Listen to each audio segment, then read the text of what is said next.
truth.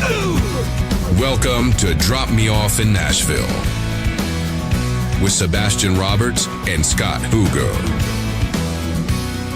Hey, welcome to the little show that could, and in fact, it still does. I'm Sebastian Roberts, and I'm along with Scotty Huger, my dear friend of more than 20 years. Hi, Scotty, everybody. what's going on? Shh. Yeah, you've been bugging me for a long time. All week long. All freaking week. You tell me how much you love me. I love you a lot. Now listen now. They need to know that you have been playing this on me for a week. Well, it's good for you. He tells me he's got a surprise. What's hair in Usually your chest? We can't keep secrets from each other, but he did. He told me about this special guest, and I don't know what's going on, but apparently I'm being set up. Get ready. Get ready. Get ready. Ready. Let's do this. It's showtime. Please pay attention. Stop what you're doing and welcome our guest. Well, hello. How are you, sir? Get out of frickin' town. I told you. Are you shitting me right now? What the hell? Mr. Randy. Oh, God, Randy, what the heck is going on, man? What, really? I'm surprised you are. I know you'd be here. What on God's green earth? What are you doing, man? Where you been? What the hell? Down here having a good time, checking out some clubs and bars and just enjoying. We call him Mr. Honky Tonk. He is Mr. Honky, yeah. He likes it so much he put a bar in his hometown called The Tonk in Oklahoma. Really? I'm telling you, this bar is so cool. He's doing the same thing in Florida. He just bought something down by Clearwater and St. John's Pass, and what is it, Reddington Beach, Randy? Yeah, Reddington Beach. Ooh, Reddington's nice. It's gonna be Nashville in Right Florida. across the road from the beach, and it's going to be look like just like Music City. I'm going to have to go there. Gosh, I'm so excited. I'm going to have to go on a freaking Uber. We're gonna have to take an Uber, or we'll get a limo. Oh, limo. Let's get or take the bus. Take the bus. We'll take Randy's bus. All right. Oh, we can do that. No, you Well, God, Randy, man, what's been going on? What the heck? I've been staying busy, especially, the last couple of years I've been really busy doing different things, investing in bars and clubs and artists and buying and selling and looking for houses and just staying busy. I gotta tell you something about this guy. He's never gonna tell you, but John or Bash, you already know because I've told you 1,000 times about Randy. Right. This guy, you guys, listen to me. He's one of the nicest human beings in the world. He'll give the shirt off the back to anybody. And the sickest thing about it is a lot of people is taking advantage of his kindness. And that's the thing that just sucks. But at the same time, it doesn't ever let him get him down. He just does it over again, and he helps somebody else. And he's one of the sweetest, one of the nicest, and one of the best friends that a guy could ever ask for. And Randy, thank you for showing up today. I know this is taken away from family time, but I really appreciate it. And I'm kind of crazy, too, because I always take them back. Well, hey, you know what? People that's make love. mistakes, and I've made millions of them. Make some today, make some tomorrow, I'll make some next week. And now you're jacking off a dead man. I made more mistakes than that. I mean, for really, right? But this is what's important about today. Drop Me Off in Nashville is the name of our show. Right. And when you get to Nashville, there's just things that happen.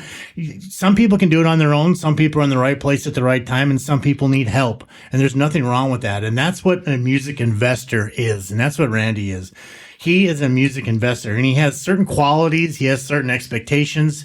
And those are the things I want to talk about today. And Bash, you had a music investor back in Minnesota. Yeah, well, yes, I did. Yeah. And he put $250,000 into you? $500,000? What was it? Well, I matched him. So and believe me, y'all, I believe this when it comes to an investor. If you can't expect somebody to invest in you if you're not willing to invest in yourself. Amen. I just believe that. Amen. So it won't work otherwise. When my investor came in, he caught a show I did through a friend of mine, Liquid, right? Yeah. And he approached me and asked me what it would take to cut a record. And I said, I don't know. I've never done it. I can cut one in the basement. That's call really Scott. all I could do, And so that's when we started fishing the record. And we came up with all these numbers. And believe me, you guys, when I tell you, it's expensive. It's expensive. I mean, I put $40,000 in the first record. Right. Or in the second record, I'm sorry. And that was just the first trip down to cut. Right. And so, I don't know if I should really go into numbers, actually. No, let's see if we could just say roughly.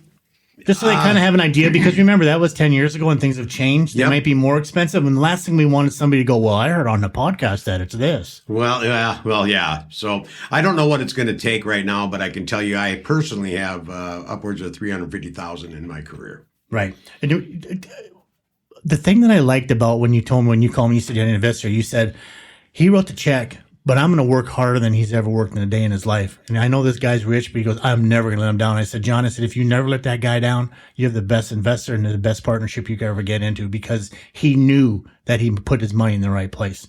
That's what was cool. And that, I'm curious about something, Randy. Do you mind if I ask? Please. I got to ask, because I just happened across an investor.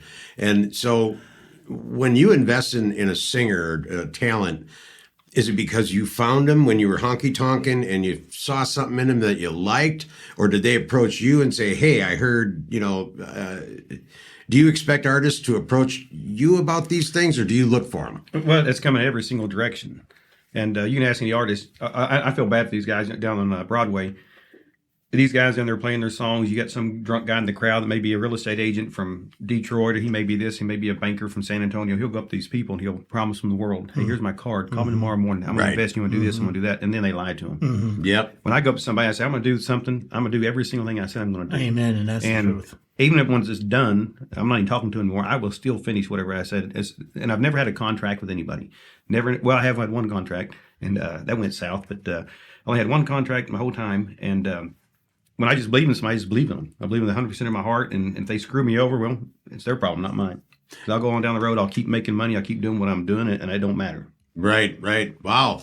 You see, because I never caught it from the investor side. He just showed up. When I went to Hollywood, he went to Hollywood. Right. From Cebu, from the Philippines. Well, think about it. You walked into that hotel to pay Ollie. Yes. Cash. Yes.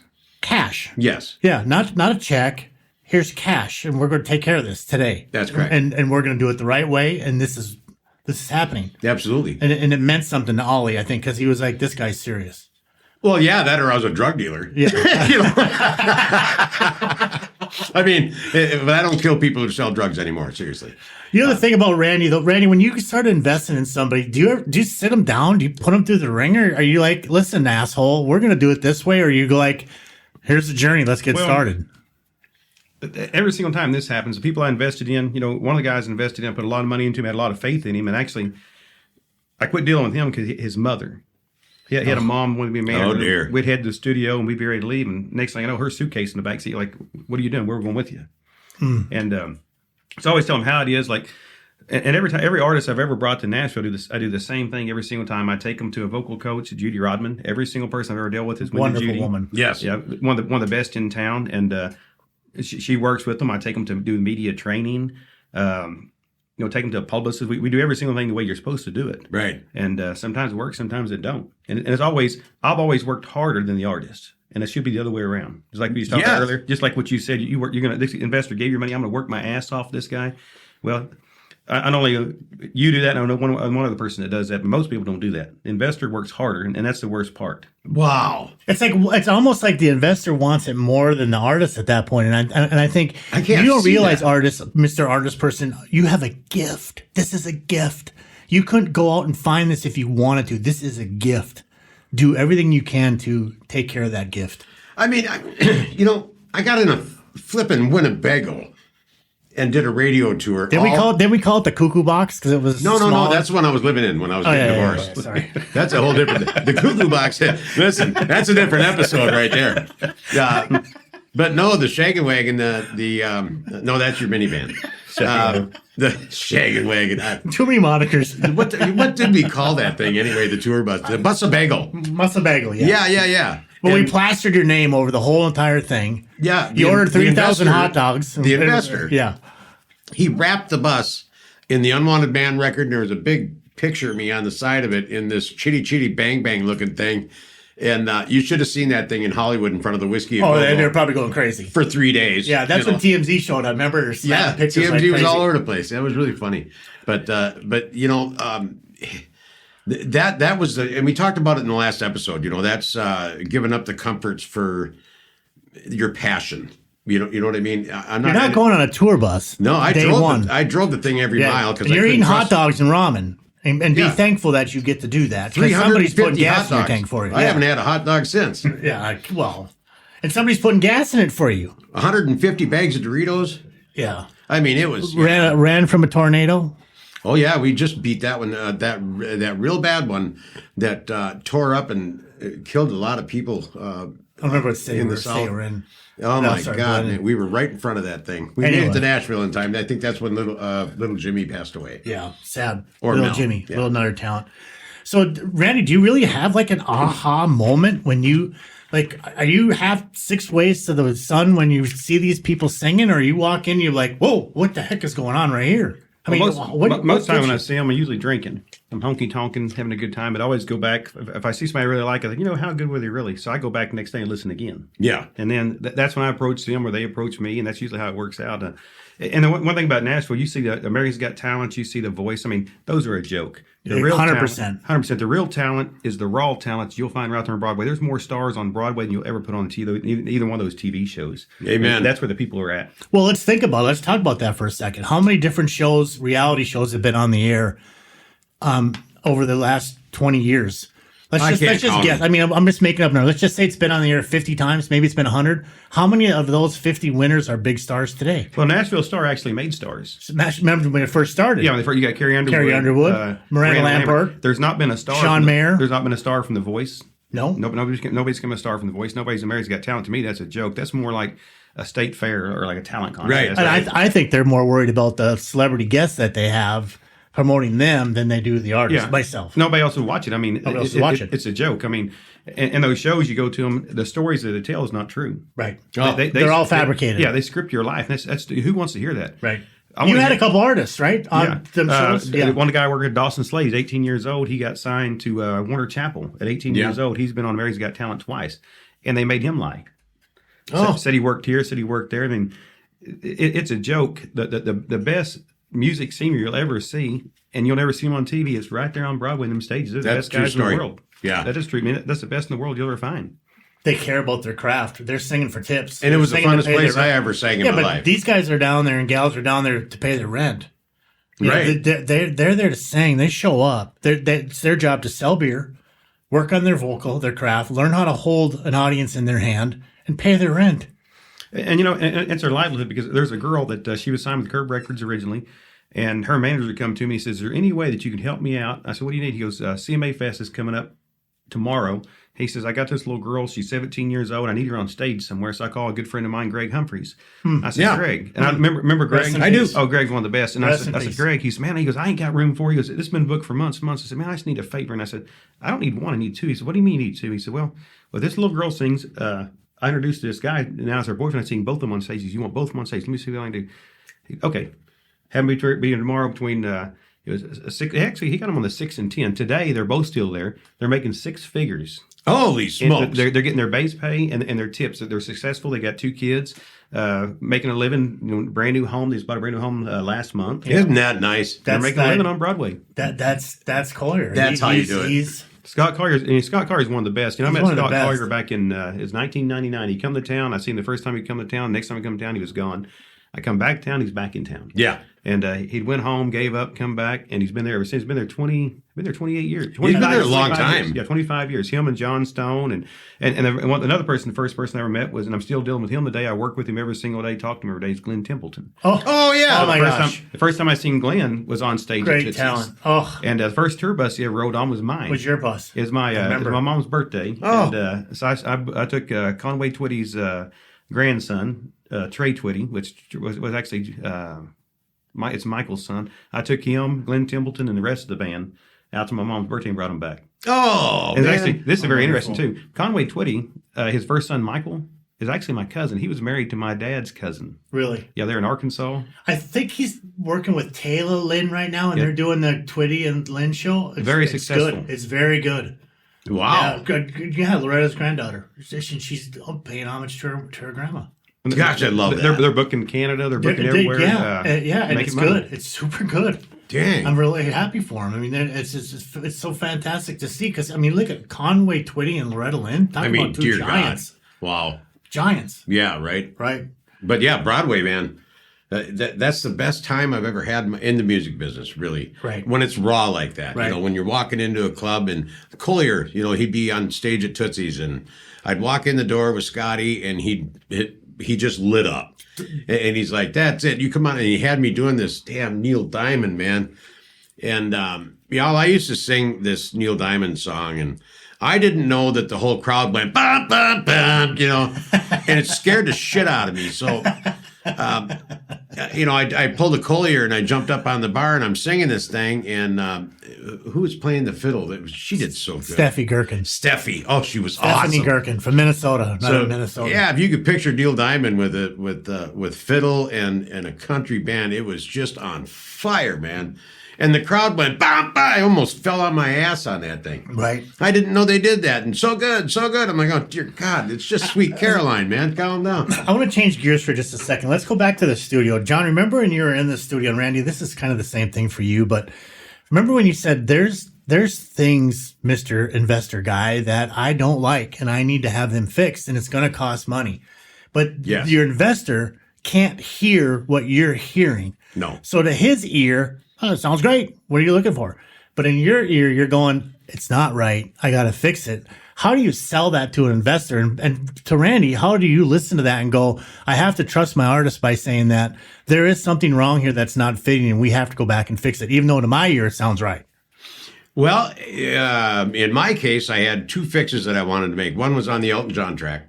I did a cover of Elton John, and it was at 1 minute and 53 seconds. I knew right exactly where the hiccup was. And the other one was, I can't remember the name of the song right now, A Faith I Have in You. And I knew right where that time mark was. And when my investor came by the house, he's usually in Cebu, he's in the Philippines. So he just happened to be stateside right then. And he came by, he wanted to hear the record, and I had copies for him. And I said, listen to this. And I played it, and he goes, well, what? And I said, well, there's a hiccup right there. There's a blip in the recording on a certain track, and I don't know what track it is.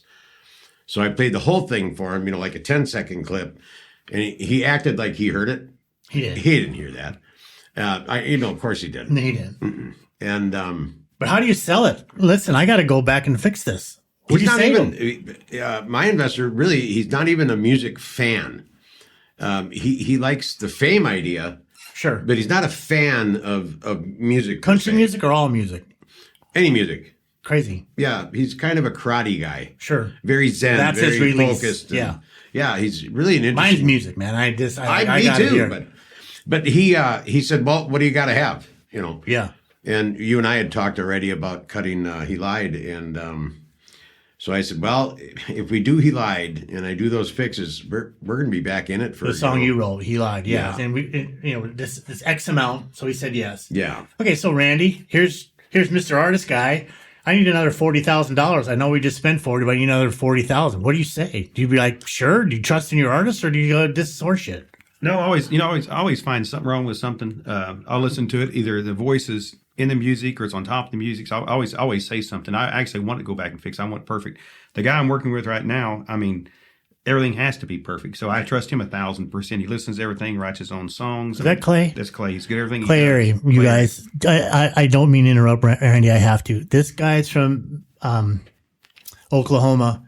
He was stayed at Randy's house in Nashville, and I happened to be there. And a couple times I was sleeping at Randy's, I'd wake up and this guy's singing in the shower, and not some karaoke song or some cover song. He's singing his songs. He's practicing his songs. He's in the shower singing his vocal on his tracks, the ones that he wants to learn. And I'm sitting back in my chair thinking, this kid gets it. He's in the shower singing. I get a text from Scott, and he goes, this kid's got it. This kid's it. Yeah, because I never heard that before. No. I don't hear that. You hear, you're singing along with the radio, or you're copying some guy that's already sold 1 million tracks, and you're trying to copy his vocal. Sure. This guy's in there practicing his songs that he's going to sell. Yeah. And I'm going to Randy because I know Randy's investing, but you picked right. Clay's got to figure it out. And he's not going to stop until he gets this right, because he's practicing in the shower right now, for God's sakes. And it sounded great. Yeah. I literally thought the radio was on. There's a really good sound in the shower. There's a good sound in the shower. I learned that. Yeah, there really is. I know, like commercial bathrooms, you get it, but I didn't know in certain homes you can get that same quality of sound. And one thing about Clay, I think, I wish I met him 10 years ago. Yes. But even today, I think at the right time, the right place, Cody Johnson needs to watch out. Yeah. He's got to run for his money, because He's he's so damn good. He's so talented. He writes his own songs. He looks good. People love him. Got charisma. He's got charisma. That's crazy. The girls love him. What's amazing is you walk in the bar and like nobody pays attention to him. So he walk in the bar, he's got a little cowboy hat on. Yeah. And skinny. He's tiny. Yeah, tiny little guy. So he gets up on stage and he sings, and here these women come. They come here, and not only the women, the guys are coming. The women up there wanting phone numbers, patting them on the back. Guys up, man, hey, you're a hell of a singer. I mean, 18 to 65. That's the it factor. That's what I was talking about. That is the guy. You know, when we talk about the it factor, y'all, that when if you've listened to the other episodes, and if you haven't, the it factor is something you just can't teach. We're going to get into that just in a little bit here. Let's take a break, a little short one, and we'll be right back with you. Here we go. Podcasters, it's time to level up your sound. Don't let your show get lost in the noise. You need exciting intros, powerful outros, and smooth transitions that keep your listeners hooked. That's where podcast production music comes in.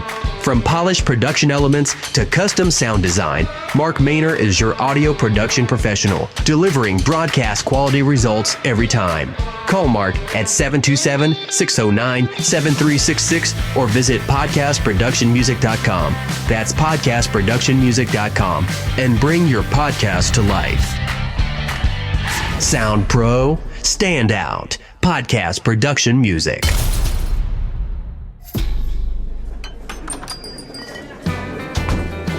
Hey everybody, Willie here. I just ran into Sebastian and Scott over at Tootsie's Orchid Lounge. So let's raise 'em up and have a drink. It's a holler and a swaller. Beer. 1, 2, 3, holler! Now swallow. He wants to set it up just like Music City Bar and Grill in Nashville. You'll come in. Yeah, the stage, he wants to do the outside the same color, all the same photos. I mean, it's going to be Music City Bar on the beach. Well, then, you have to have a little stool for little Jimmy in there, just as a memorial. And it will. Hey, guys, we're back live. Oh, we're live What are you guys again? talking about? You're talking about God, this I'm Music really City, sorry, y'all. Music City Bar in Florida. Are you kidding me? No, we're not. No, he's not Randy, kidding this at is all. what you're part of, right? With Rodney? Yeah, I'm partners with Rodney on that. Anybody knows Music City Bar and Grill is to me, he's one of the best bars in Nashville. Me too. Absolutely. Tootsie's is always my favorite, but Tootsie's got so commercial. It's so commercial. in. Yeah. I can't get in. I can't get down, and I don't know who the singers are anymore. No, me either. There's so many different people. And this with the phone. Yeah, they got the phone up there, and then you got Scott Collier's one of my favorite artists. That's Me what too. brought me back to Nashville. First time I come to Nashville, I think it was 98, it was 99. And I came back just to see, I text Scott and I said, when are you playing? I just tell my wife, I'm going to the auction in the middle of Odessa. I'd get in that car and I'd be eastbound to hammer down to Tootsie's. Just to see Scott. Just to see Scott Carter. And now he plays over at the Honky Tonk and plays rock songs. At the Kid Rocks. So now he used to have 450 songs in his head. Now he's got probably 2,000. Listen to this. I'm not going to tell you the whole story, but let me interject. I remember that Collier said this to me one time, and I'll never forget it. We had some meeting. It doesn't matter. It's irrelevant. But we were supposed to go there the next morning, and he couldn't make it. He was just exhausted. And I went to his house, and I knocked on the door, went in, and he looked at me dead in the eye, and I knew he was 100% telling me the truth. He goes, "I can't put another song in my head. It's full. Yep. I can't do it." I totally understand that. And I right there and then I thought, I just learned a huge, huge lesson today. This guy's down there as a human jukebox every single night of the week, singing his hind end off, making a living, taking care of his family. Taking and the requests next for thing God you do knows the what. next day in the morning, he has to get up and try to learn something new. It's like, how do you program that in you almost need like a drain button. Drain a bunch of stuff out of your brain so you can put some new stuff in there. I mean, But you've never seen Collier with a phone on stage. never. Not once. Well, only if it's a song he doesn't know. And he's like, I'm going to make your experience in Nashville good. I'll figure it out. And they figure it out. Yeah, he'll figure it out. Yeah. And then the phone goes right back where it belongs. Yep. Right. Absolutely. It's funny you say that, Randy, about going to see Scott, because I would plan my days just to see him. I play my vacations around Scott Carter Yeah. all the time. You playing this week? Terry Joe, Tony Stampley's sister, Terry Joe. Jeez. If Sweetheart. Scott wouldn't get back a hold of me, I'd text her, "Hey, do you know what his schedule is?" And one time I told Scott, I said, "Man, I've been trying to get hold of you for a week." He goes, "Let me give you my mom's number." So I texted his mom. I said, "What is Scott?" "Well, he's playing Thursday and Friday." I said, "All right, tell him I'll be there."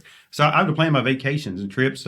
I'd make up excuse to leave town, just go listen to Scott. Absolutely. He was so damn good, and he's still so damn good. Anytime I've been to Nashville, He's great. Recording, cutting, staying, partying, anything.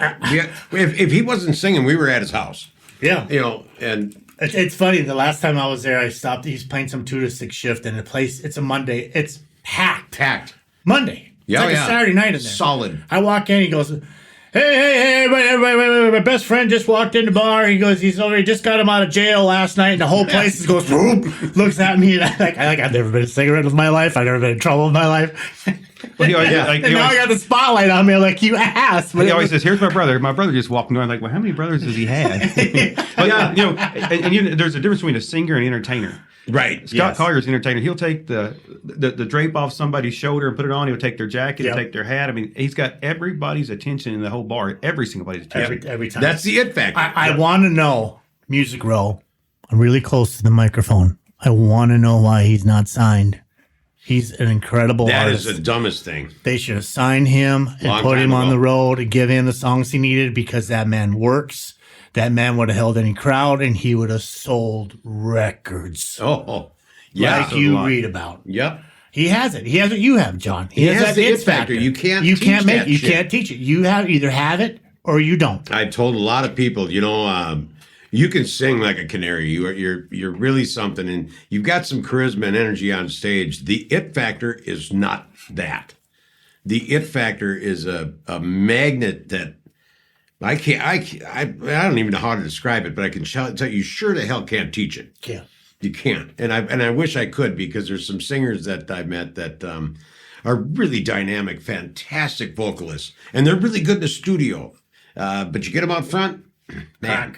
Remember the girl I did Dress for the Rain with in Minnesota? Yep. Crack. Great singer. Yep. Fantastic. Shania Twain her butt off. Right. But you get her with an original song on the stage, she that's it. Yeah, she can't do it. She looks fantastic. She can sing her butt off in a studio, but you get her out live now. I got a question for both of you guys. What's the music industry like today, John? Oh. Is it different? You want to start? You want me to Just a blurb, because I'm going to ask Randy next as an investor's point of view. As an artist's point of view, what's the music industry like today? It's too cookie cutter for me. Too cookie cutter. I turn on the radio, I hear the same shit. What about you, Randy? What do you think? I think it's a shit show. And the reason I say that is, here's the weirdest thing about Nashville is you have a person that can sing and they can't find an investor. And then you have a person that can't sing and somebody's bringing them money. Like the biggest waste of money I've ever seen in my life. And then, kind of like TikTok. The labels now, all they care about is numbers. They don't care about music, kind of like the Grand Ole Opry. Grand Ole Opry don't care about music anymore. They care about who's popular, who's going to sell their $175 tickets. That's all they care about. I like the roots of country music, the real stuff. TikTok, they'll find somebody popular, and then they'll ask them to sing. And that's the worst part. They're bringing these TikTok guys on that can't even sing a lick, and because they got 100 million followers or 10,000 followers, they bring them on to sell these tickets, and the guys can't sing. It's Nashville today. It's embarrassing. It's a joke. I mean, talent has nothing to do with it anymore. Right. You know what I wonder? And I'm not going to say names, but I know some executives high up at Sony, Warner Brothers, some of the best who's worked with some of the very, very best. They retired. All of them. I don't know if they were forced out. I doubt it, because they're so stinking talented, but they're all gone. They're probably disgusted. I mean, what's they're going on probably today? disgusted. Yeah, they're sick. You get artists now, and you've been in the studio with me, Scotty. When I cut a track, and I'm not tooting a horn or anything, but when you hear a producer tell you over the talk back, hey, that's it, we got it in one take. You've done something. And the problem I see with music right now is when the cats get in the studio, male, female, I don't care who they are. I don't care if they can do backflips on a stage. If you have to go back and fix and fly things around in Pro Tools and back up 5 mils for this and fly an S from over here, those of you in music understand what I'm talking about. If you don't know, you can fix anybody that sings off key. So now when you listen to something on the radio and you think, wow, that person has a really great voice, you're going to hear them live and go, what the hell did I just buy? They can't fix them live. That's the biggest problem is you hear them on the radio, man, these people sound so good, and then you go listen to them live, like, what happened? Yeah, what happened? You take Clay Airy. Clay Airy don't have auto tuners. He don't have mics in his ears. He's not doing that. He's walking out like Merle Haggard. Yeah, he's like capturing the crowd because he's good, raw, and that's what I believe in country. Somebody that can go out there and do something. You don't need auto tuners. You take. Well, I'm going to mention the name. The husband and wife. They do a duo. They sing on the radio, but they do the live shows. Right. Especially the ACMs or something like that. They can't sing. Can't sing. They're horrible. What happened? What happened is technology, right? And we're going to get into that in another episode when we start talking about AI and all this nonsense going on. Right. But it's almost as if they don't really have to have the talent anymore. Like you said, Randy, all they have to have is the freaking numbers. And that's what they're doing. It's a popularity contest. It's not about I'm going to tell you right anymore. now, you don't need, I'm not a songwriter. I could dabble in it, decent at it. I can get a line or two. I need another songwriter to help me. But I'm telling you what, you mentioned AI. AI will do everything for you today. It'll write a song for you. Oh, yeah. I've shown both of you guys how it works. It's going to take over. There's no way around it. It's going to happen. It's just like when Google came out. Everybody's like, what's going on with Google? And then the millennial, everybody's going to blow up. Yeah. It's just progress. It's progress. It's, it's it's not going to change. CDs took over tapes, and it's not going to change. It's here. A thumb drive, and I hate not having a CD. I like having a CD because number one, I'm at that show. I'm supporting that artist. I can pay for his fuel. That can pay for this. I want their T-shirts. I want their CDs. No, like Spotify. Most people have their own list they listen to. I don't. I've never had it. I ain't got time to sit there and do all this stuff. I'd rather have a CD, flip it in there, and listen to it over and over and over again. Matter of fact, the last CD I got, Tracy Lawrence gave to me. Oh, that's the last one. That last one I got. Oh, that's been a couple years ago. I used to say when 10 years ago when CDs were out, I would say to people, I'd say, come in the studio, spend $10,000, $20,000, whatever it's going to cost to make your record, and then go out, make some CDs, and sell them. Yeah. If you can't sell 5,000 CDs out of the trunk of your car and make $50,000 back and double your money and come back and make another, why would you think a record label's going to do it? You're in the wrong game. If you can't sell them yourself, you can't expect the label to go, let me put $1 million into you. It's not going to happen. I'll tell you,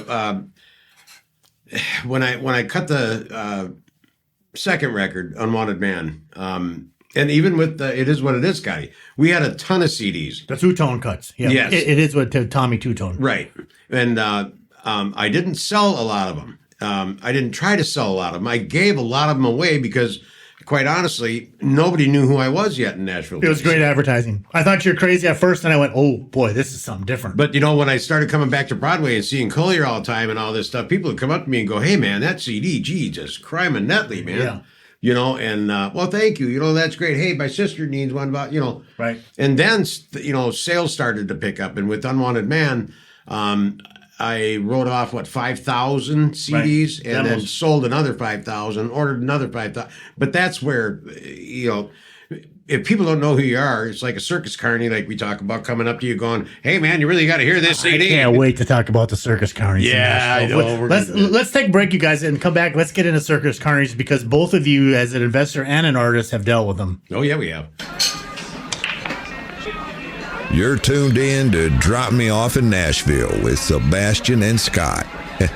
I think they've been dropped off at a few Nashville bars themselves.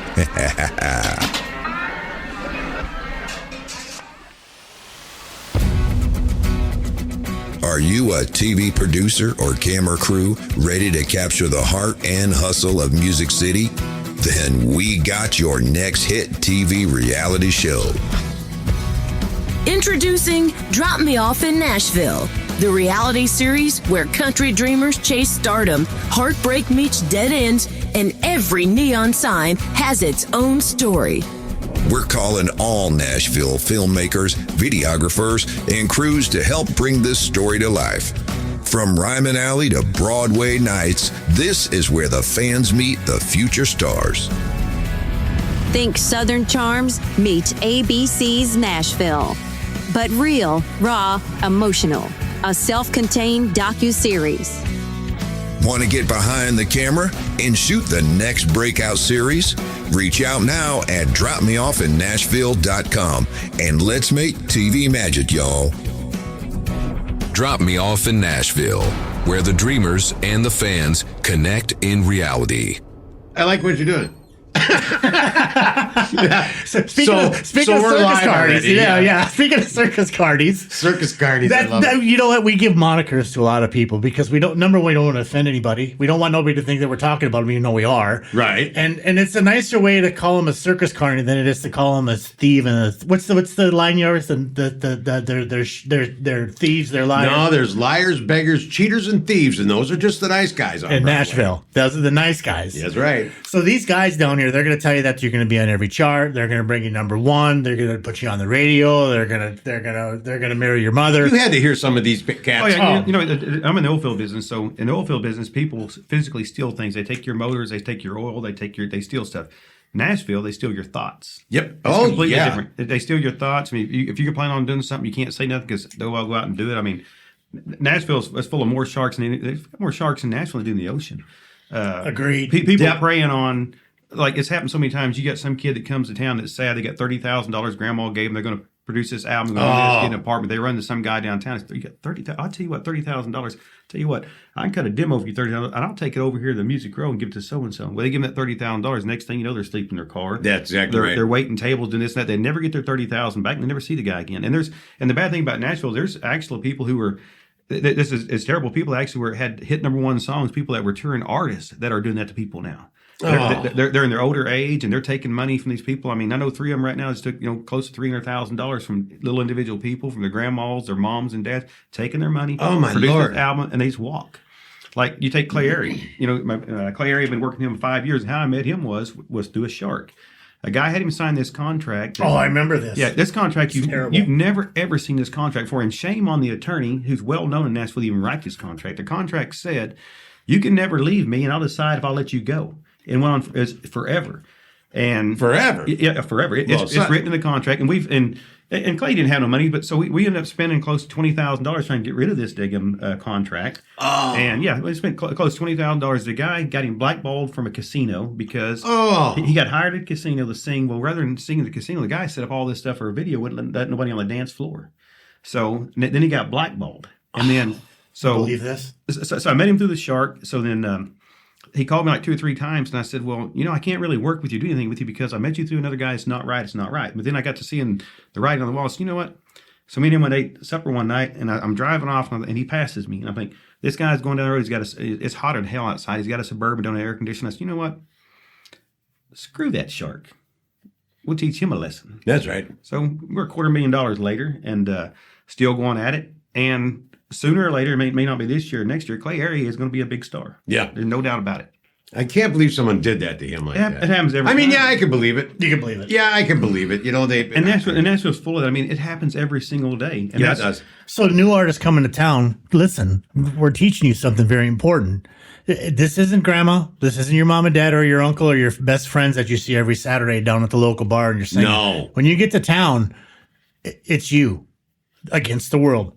I call you a very small minnow in a big, huge ocean. So I used to hang out at Losers a lot, and I used to watch this. If a new guy come to town, all the sharks hang out there they'd all be like, got one. I can smell it. Yeah. They'd all travel over this guy. Next thing you know, one guy one night, I stopped him from doing it. There's a well-known songwriter.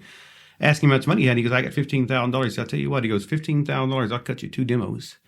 And I got this number one song on the radio. And he goes, I'll take you to so-and-so and so-and-so. And the guy walked off and said, look, here's my number. Call me. Don't do anything to this guy. Don't do anything till you call me. Next day he called me. He's like, what do you want me to do? I said, $15,000, you can make an album. You can make yourself 1,000 CDs and sell them for $10 on the stage and pay your rent and support yourself. Do not give this guy any money. Well, this guy's got a number one hit song. Oh, it doesn't matter. I said, it don't matter. I said, you got to live. I said, if you give him your $15,000, how much longer can you live in Nashville, Tennessee? Because I'm out of money. I said, don't give it to him. I said, do it a little at a time. So I introduced him to, as a matter of fact, at that time, I had a deal going where it's $9,000, what I charge an artist. Yeah. And that gave him a photo shoot, a video, 6 songs, and 1,000 CDs. And I say, well, we can't afford $9,000, so I'm going to give you 1,000 CDs, and you're going to pay yourself back. You sell these for $10, you give some away. That was my advice. Yeah. And you know what? Yeah. And also included 500 8x10s. I said, sign these, sell them for $5. You get 100% of your money back. Get your money back. Do this. And that's what I've done with the guy. You know what? He's on a stage on Tootsie's. He's been there since 2008 or 9, 6 figures. Yeah. Working every single day. But that's how it works. Yeah. That's how it should work. Don't listen to them. If they tell you they're going to put you on a chart, let me explain this to you real quick in a short story while I'm awake. There isn't a chart. It don't matter. It's something they created on an internet, and it doesn't matter what it is. Billboard, media based. It doesn't matter. It just isn't going to matter. And the magic number to watch out for is about like $4,500. Yeah. Look out for that one. Yeah, what? 1,500. Set up a website for you, $2,500. 1,500 is a good one. Yeah, it is. Like something Bobby Bones said. And I'm shocked he still even have his job. He said the way that the charts work these days is This guy calls this guy, hey, you got the number one last week. He goes, let my guy have one this week. Yeah, no, he's right. And that's exactly how it it works. Surprised you get fired. That is exactly how it works. You tell me today. But God bless Bobby for saying that. I mean, think about it. He's telling truth, and he's right. Yeah, you tell me today how many people pick up their phone and call the radio station and request a song? Nobody.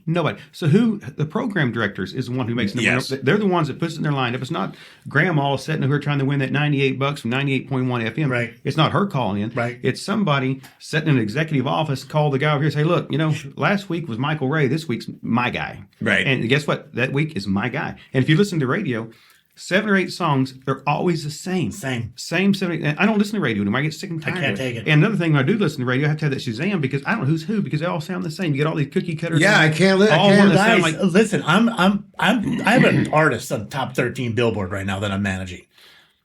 I can't tell you another song on the radio or who's on it. I don't want to know. You want to know why? Because I was told long ago, if you try to copy what's on the radio, you're already 6 months behind.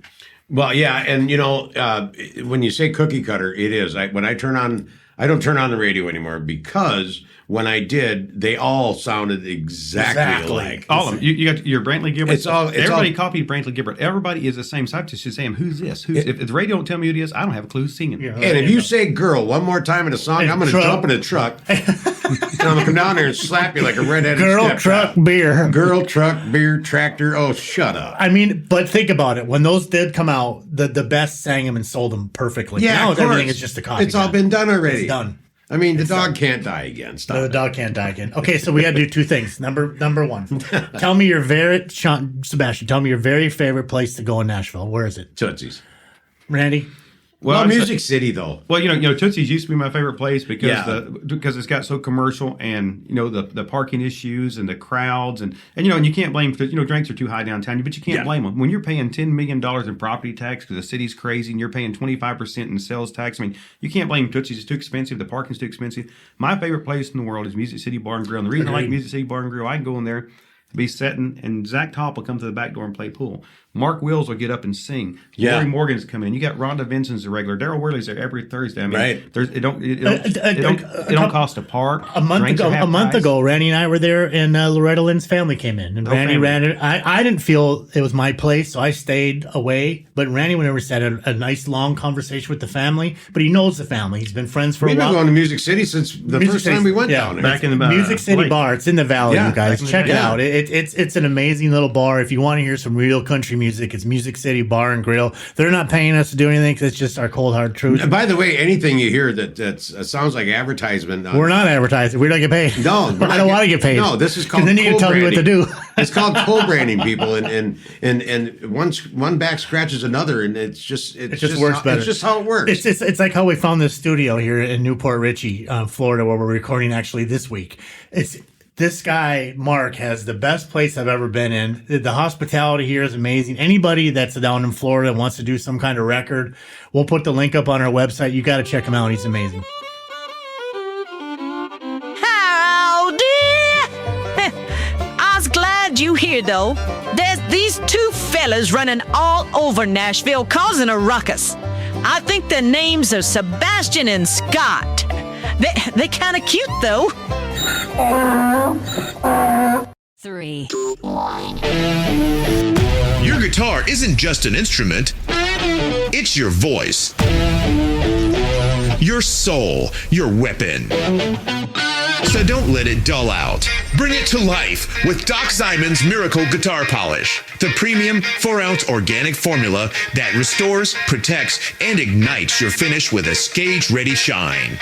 Safe for every guitar finish and fine wooden instrument. Zero junk, all tone. Whether you're shredding solos or strumming stories, this polish delivers pro-level results every time. Make your guitar look as good as it sounds. Doc Simon's Miracle Guitar Polish. Your secret weapon for shine, tone, and total respect. Get yours now at SlamoCustomGuitars.com.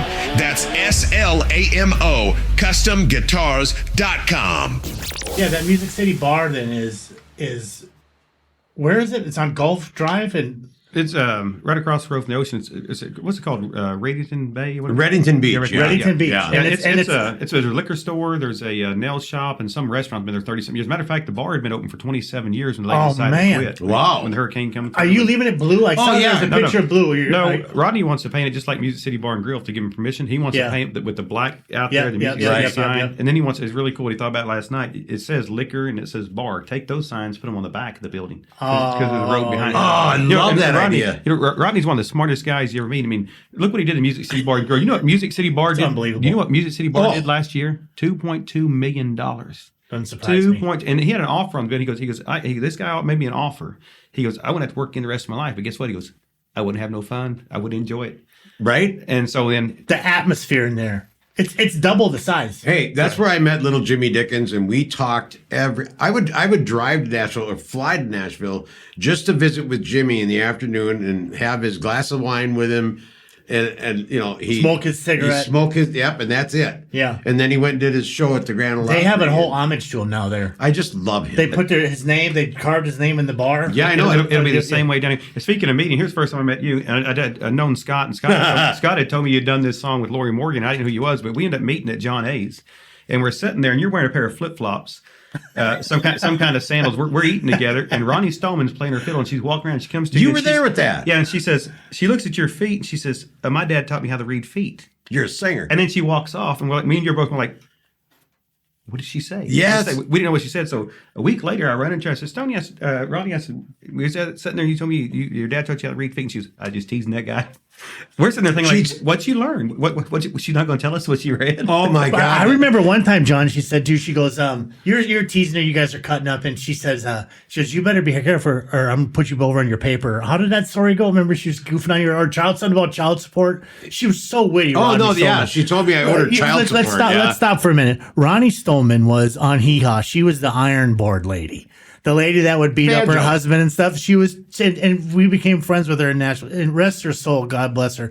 She was the nicest and the sweetest, and boy, the wit on her was crazy. What did she say to you about child support and then go put you on your paper or something? Well, she said, she asked if I would take her home, and I said, "You bet I will." She said, "You better calm down. I'll put you on your paper over there." Because she needed a ride home, and I drove her home, But it was, remember when you got her that diamond, that diamond for the record player, the diamond needle? Yes, Ronnie has an old Victrola. And I'm talking really, really old. Actually, her grandfather worked with Edison. Yeah, the cylinder. And so the first, it's a cylinder. It looks like a toilet paper roll, a recording of the old walking cane.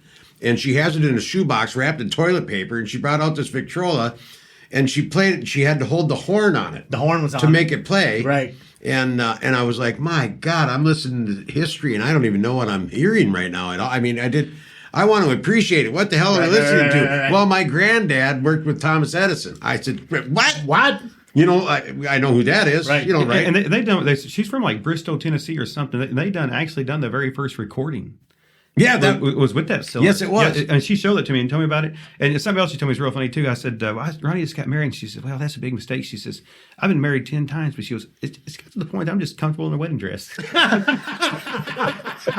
I love her. Rest in peace, Ronnie. Oh, God, I love her. What a sweetie. Oh, my Can you God. believe how wonderful she was? Yes. Every time. She was never rude. She was just so one time sweet. we were at John A's. I love John A's. I love John A's. And she comes over to my table. It's a liquor store with now. with the frickin' banjo. And she goes, come on, let's go outside. You and me are going to make music.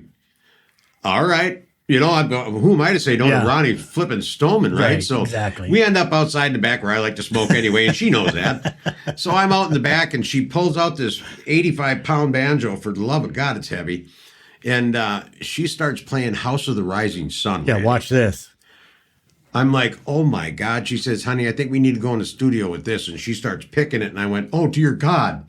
She knows rock and roll. You guys, I literally record Hee Haw on my TV so I can watch Ronnie Stoneman. I love that woman. There's something wrong with her. you. How can you not like Hee Haw? Oh, I know. Come on. I know the younger guys you probably don't know, but it was like this comedy skit show that they'd have all these different singers and artists would come on and they do these skits and it went on for years, like 14, 15 years. Oh my God, they had a lot of huge. Oh, you know, when I was a kid, how I got into country music was my mom was a country music fan. She had those country weekly magazines stacked up a mile high. She chased down Ernest Tubb one time on the highway to get his autograph. But my cousin owned the Ken Lance Sports Arena in Ada, Oklahoma. So he had Hank Jr., he had Mo and Joe. So we'd go down. That's our summer vacation. We'd drive 115 miles. We'd stay there 2 or 3 weeks, go to the rodeos every weekend. Wow. Matter of fact, Toby Keith used to work for my family in the rodeo that'd business. be fun. Oh, we had a blast. Oh, you used to have dinner with, or lunch and breakfast with Toby. That's really weird. A friend of yours, like a friend. Yeah, Toby was a friend of mine 3 years ago. Before he even announced he had cancer, it was in February, and so I walked in his little restaurant. He's there, and first thing he just calls me over. We sit down, we talk an hour and a half. Never talked about music. Never talked about nothing. We never talked about music until we go over to the fountain drink. I'm fixing to leave, and he said, "Well, you still married to Ashton Shepherd?" I said, "Yeah." "You still got the buses?" "Yeah." We talked just a few minutes. When I left, though, my sister.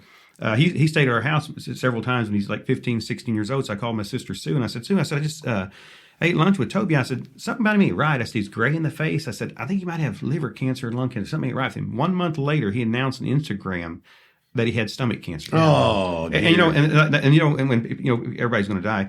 But when Toby Keith died, Oklahoma, it was a sad day. It was a sad week. Every single body was sad. I remember when Elvis died, I was in Walmart in 1978 or 79. And the manager announces on the radio, on the speaker, Elvis Presley just passed away. There's people crying. Oh, yeah. Or shopping carts, the same way Toby was. I had two stories about Toby. Number one, I was at Losers. He was behind the bar in the corner, and I sat there, and I didn't treat him like a star, even though I was flabbergasted. Yeah. He was drinking a beer, and I just kind of stood there, and I wasn't bothering him, and he was visiting, and he kept looking at me, but he wouldn't say nothing. But I didn't bother him. I wasn't like, "Oh, Toby Keith." I just let him be him. And about 5-6 minutes into it, he looks over at me and goes, "Here, you need a beer?" And I said, "Yeah, I'll take a beer." And he grabs me a beer, and we just started visiting about nothing. And it was like I was his best friend in the whole wide world. Like I just love it when that happens. He didn't know me. I didn't know him. I didn't ask him for an autograph. I didn't ask for a picture. Licking boots. But it is in my head, and I'm never going to forget it. Yeah. And then Mel Tillis had a party. Something happened with Mel Tillis, and they had this private thing going on at the stage, and I was invited.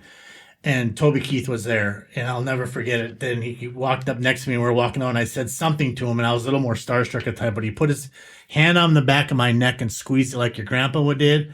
He goes, "I'm glad to have you as a fan," or something like that. It was just something really sweet. Yeah. But that's when you know the guys who get it, and then the people who just don't get it. They don't realize what a gift that they have, that they made it in the music industry. And it's so apparent. It sticks out like a sore thumb when you don't treat people that. It's 3D. Yeah, it's 3D. I always tell the artists I work with, even my friends, I tell them, I say, if we walk into a bar and you see an artist, don't go up to him, "I love your song," don't ask for an autograph. Accidentally talk to him. Like saying, talk about Blake Shelton. He's been getting all that rain. You can talk about, "Hey, how's your wheat doing? How's your rye doing?" That's right. And they'll talk to you every time they see you. If you go up and you gurm them, you want the autograph, and you're wanting the fan, they ignore you. So the best thing is exactly how you do. You sit there, ignore them, and let them approach you, and then you got a friend for life. And that's why we went to John A's. Yeah. I love John A's. Pardon me. I went to John A's multiple things. Number one, the twice baked potato. Oh. And they had real chefs there, didn't they? Real food. They had the best pasta I've ever eaten in my life. And that cocktail shrimp. Oh, geez, you got that every time, Bash. And then they took it. First of all, after he passed away, they turned it in some, I don't know what it was, some New York style restaurant. Go and they have like little designs on it. That didn't last. That didn't last none at all. No. Now it's a liquor store. It's a liquor store.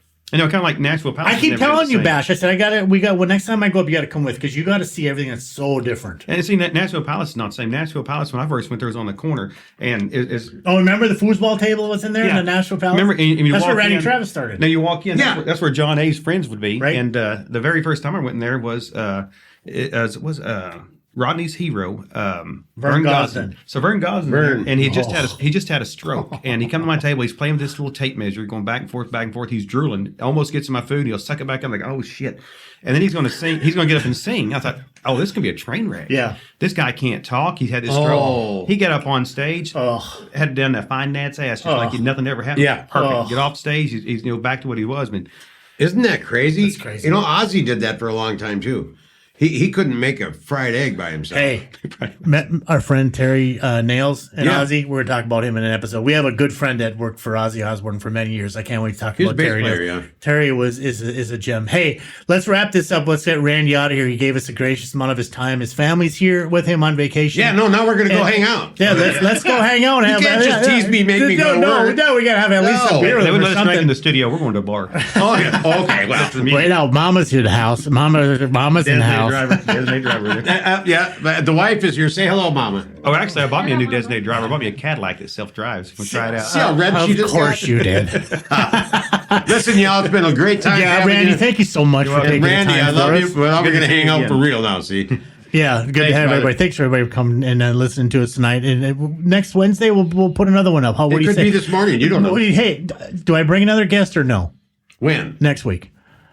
Nah, let's Well, You know let's just find out. let's find out. All right.